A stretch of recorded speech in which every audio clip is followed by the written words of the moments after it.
I've seen about 1 million boxes here of games and pieces in various stages of development. How did you actually make sure that every step of the way the quality is up to the old standards? Well, you basically have to check everything that you receive from the manufacturer.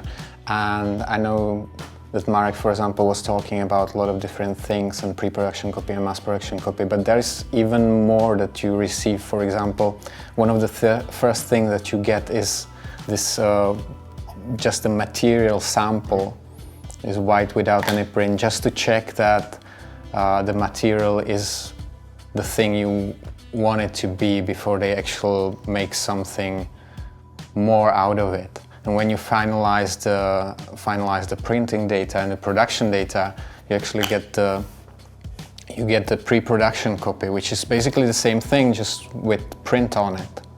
And once the pre-production, you're okay with the pre-production copy, then you actually move on to the mass production copy made with the final technologies, and that should be the thing that the game is supposed to be. Are there any differences when it comes to evaluating quality of the pre-production and the mass production units? Yeah, actually there's very little difference, because every time you get something you have to check absolutely everything. Even if the previous copy had it all right, you need to make sure that it's okay even in the later iteration of the game. Because something might have changed, as Marek told you, that the technologies between the pre-production copy and mass production copy change quite significantly, so you need to look at everything again. How do you know what to look for?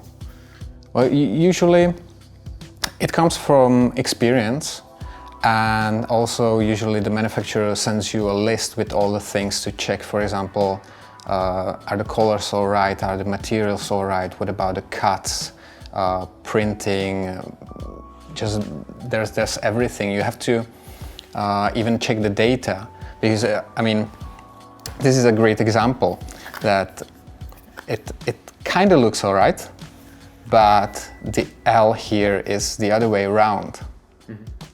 And this is the mass production copy number 2, and it actually has.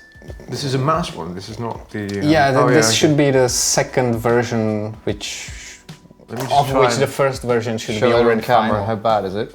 Yeah, there's basically a hole there.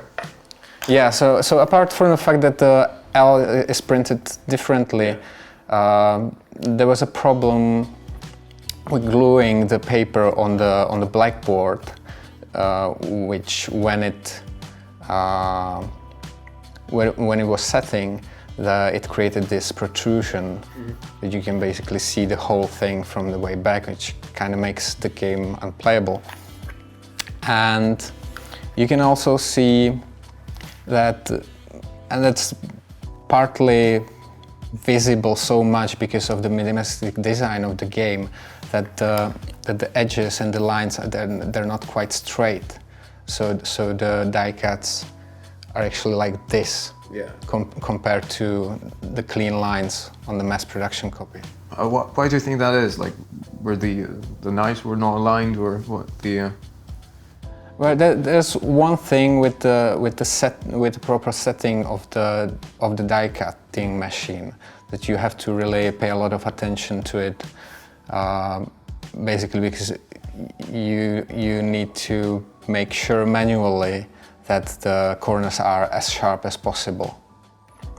Because it's just one straight cutting knife, basically, that you have to bend. Were there any other bugs that you caught in the process? This is just one sample, so I presume there were many more after that. Yeah, that should not be the case, but there were many more after that. So there was. Usually, when you get the mass production copy, that should be the finished final game. That's everything is all right with it, and the changes are made to it only when there are significant problems. And the last one, the one that we were comfortable sending to our backers, was mass production copy number 6.